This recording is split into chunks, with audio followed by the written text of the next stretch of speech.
నమస్తే అండి రామారావు గారు. నమస్తే అమ్మా. రామారావు గారు, ఉదయం లేస్తే తెలుగుదేశం పార్టీకి సంబంధించిన వ్యక్తులకు, వైఎస్ఆర్సీపీ వ్యక్తులకు పచ్చగడ్డి వేస్తే భగ్గుమంటది. ముఖ్యంగా చంద్రబాబు నాయుడు గారు ఏ వ్యాఖ్య చేసినా దానికి కౌంటర్ అటాక్ ఇస్తూ ఉంటారు విజయసాయి రెడ్డి గారు, ముఖ్యంగా ట్విట్టర్లో. దానికి వెంటనే కౌంటర్ అటాక్ పడుతుంది చంద్రబాబు నాయుడు గారి దగ్గర నుంచి. మాటల యుద్ధం వాళ్ళిద్దరి మధ్య. అలాంటి ఇద్దరు నిన్న తారకరత్న గారి భౌతిక కాయం దగ్గర చాలా ప్లెజెంట్గా కనిపించారు. ఇద్దరిలోనూ బాధ. రాజకీయాలు పక్కన పెడితే మేము మనుషులం, మానవ సంబంధాలు. ఇప్పుడు చంద్రబాబు నాయుడు గారు ఏం చేసినా ఎవరి కోసం? ప్రజల కోసం. విజయసాయి రెడ్డి గారు అండ్ పార్టీ చేస్తున్నది ఎవరి కోసం? ప్రజల కోసమే. కాకపోతే పార్టీ సిద్ధాంతాలు వేరు, దానికి సంబంధించిన వ్యక్తులు వేరంతే. బట్ వాళ్ళైతే మనుషులే కదా. సో దానికి సంబంధించి కూడా కొంతమంది తిట్టారు. బండ్ల గణేష్ లాంటి వాళ్ళు స్వార్థ రాజకీయాలు చేస్తున్నారు, లేదా అటువైపు కూడా చూడను ఏదో మాట్లాడారు. బట్ అవన్నీ ఆ విమర్శలు పక్కన పెట్టేస్తే వీళ్ళిద్దరి కలయికకు సంబంధించి ఏం చెప్తారు? ఓకే, ఈ వీరిద్దరి కలయిక అన్నది ఒక చారిత్రాత్మకం. ఎందుకు చెప్తున్నానంటే మీరే చెప్పారు, వీరిద్దరికి మధ్య పచ్చగడ్డ వేస్తే భగ్గును మండుతుందని. ఒకటి. రెండవది ఏంటంటే ఇక్కడ విషయం అది కాదమ్మా.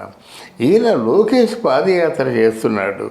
400 రోజులు 4000 కిలోమీటర్ల పాదయాత్ర చేస్తున్నప్పుడు దానికి ప్రధాన రథసారథిగా ఉన్నటువంటి వ్యక్తి మనకి ఎవరు? తారకరత్న అన్నమాట.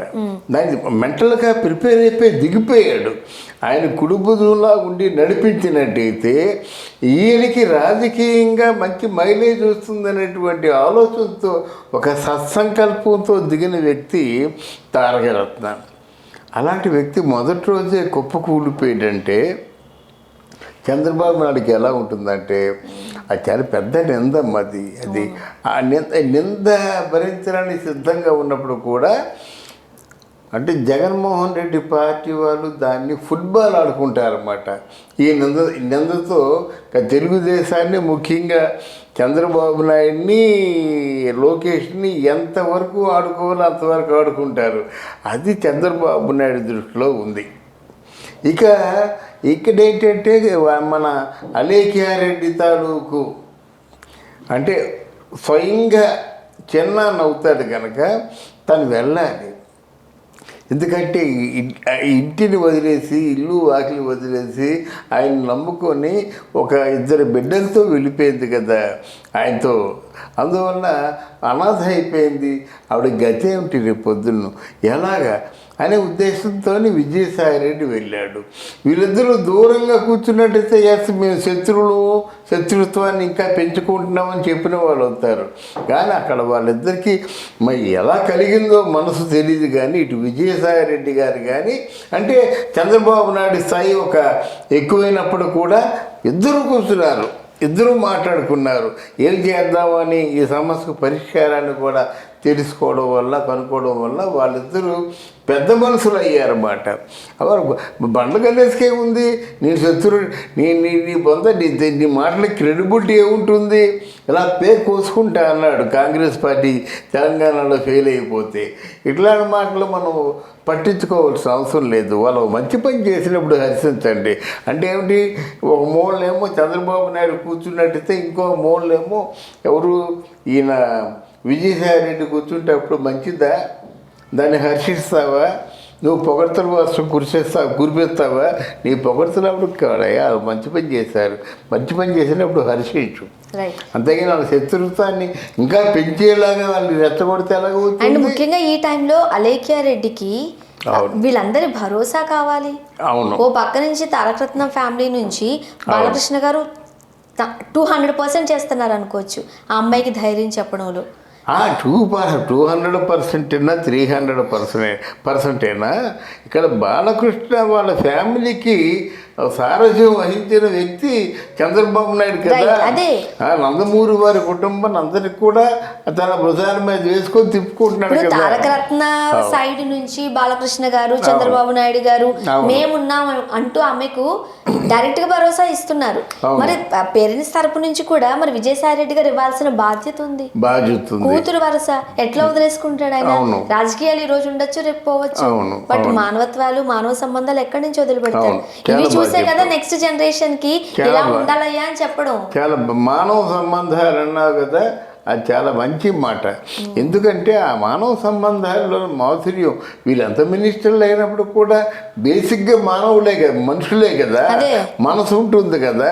ఆ మానసికమైనటువంటి సంబంధాలు ఉంటాయి కనుక వాళ్ళిద్దరూ చేసింది చాలా మంచి పని.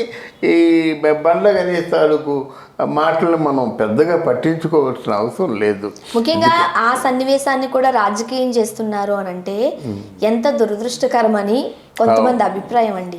అవును, అసలు అట్లాంటి ఒక శవాల మీద శవరాజకీయం అంటారు చూసారా, ఇట్లాంటి వాటిని అంటారన్నమాట. ఆయన పాపం నిండు 100 ఏళ్ళు బతకవలసిన వాడు 39 సంవత్సరాలు చనిపోయినట్టయితే మాట రావటం లేదు ఎవరికీ. ఎవరినైనా స్టేట్మెంట్ ఇవ్వమంటే ఏదైనా స్టేట్మెంట్ ఇస్తున్నారా? 39 సంవత్సరాలకి నిండు 100 ఏళ్ళు నిండిపోయి అంటే వాళ్ళందరూ కన్నీరు మున్నీరుగా బాధపడుతుంటే ఆ శవాన్ని తీసుకొని రాజకీయం చేసినట్టయితే ఎంతకంటే దౌర్భాగ్యం ఏమైనా ఉంటుందా? అండ్ మరికొంతమంది నెటిజన్లు ఈ కలయిక కొత్త రాజకీయాలకు దారితీసే అవకాశం కూడా లేకపోలేదు అంటే ఊహాగానాలు చాలా ఉంటాయి. ఏమైనా చంద్రబాబు నాయుడుకి ఏమైనా లీక్స్ ఇచ్చాడా? అందుకని చంద్రబాబు నాయుడు లీక్ ఇవ్వడు, విజయసాయి రెడ్డి ఏమైనా లీక్స్ ఇచ్చాడా అన్నది నాలాంటి మరీ రంధ్రాన్ని వేసన చేసే వాళ్ళలో ఉంటుంది. అంటే అక్కడ ఒక డెడ్ బాడీ ఉన్నప్పుడు ఒక అనాథ ఆవిడ ఒక కన్నీరు మున్నీరుగా విడిపిస్తున్నప్పుడు ఇంకా అది అట్లాంటి ఆలోచన మనకు ఉండకూడదు. ఒకవేళ అదేమైనా పొరపాటు చేసినట్టయితే ఆయన తాలూకు కర్మ, అంతేగాని ఇప్పుడు నమ్మక ద్రోహం చేయడు కదా. నమ్మక ద్రోహం చేసి ఒకవేళ అంటే విజయసాయి రెడ్డి పట్ల ఏమాత్రం అపనమ్మకం ఉన్నా సరే అంత దగ్గరగా జగన్మోహన్ రెడ్డి తీసుకోడు కదా, అంత ఆంతరంగికుడిగా తీసుకోడు కదా. చంద్రబాబు నాయుడు పక్కన కూర్చున్నంత మాత్రంలో కొత్త రాజకీయాన్ని తెరపడితే ఎంతో మందితో మాట్లాడవలసిన పరిస్థితి. అయినా రాజకీయాలు మాట్లాడుకునే సమయము కాదు, సందర్భము కాదు. అవునవును, రాజకీయాలు మాట్లాడుకోవచ్చు, మాది వేరు, కానీ ఇక్కడ మాట్లాడడానికి ఇటు కాని పరిస్థితి మాట. అది ఒకసారి రాజకీయాలు మాట్లాడాడు కాబట్టి కదా దెప్పుతారు. హరికృష్ణ చనిపోయినప్పుడు మరి రాజకీయాలా మాట్లాడారు అక్కడ కేటీఆర్ను చంద్రబాబు నాయుడు. ఇప్పటికీ చెప్తున్నారు కదా, మళ్ళీ అట్లాంటి ప్రస్తావన రారు. ఎందుకంటే ఒకవేళ పొరపాటు ఏమిటయ్యో మరి ఏమనుకుంటున్నారు అన్నారనుకోండి, ఇవి ఉన్నారు రెడీగారు విమర్శించడానికి, కనుక వాళ్ళు ఆ జోలికి వెళ్ళరని మనం నమ్ముదాం. రైట్. ఏదైనా వాళ్ళు చేసిన చాలా మంచి పని, చాలా ఆదర్శవంతమైన పని. అంటే భవిష్యత్తులో రాజకీయ వర్గాల వారు సమయం వచ్చినప్పుడు ఇలా కలుసుకుంటే ఆ మానవ సంబంధాలన్నీ ఇంకా నిలబడతాయి. అండ్ వ్యక్తిగతం వేరు, రాజకీయాలు వేరు. కష్టం నష్టం వచ్చినప్పుడు ఖచ్చితంగా కలుసుకోవాలి.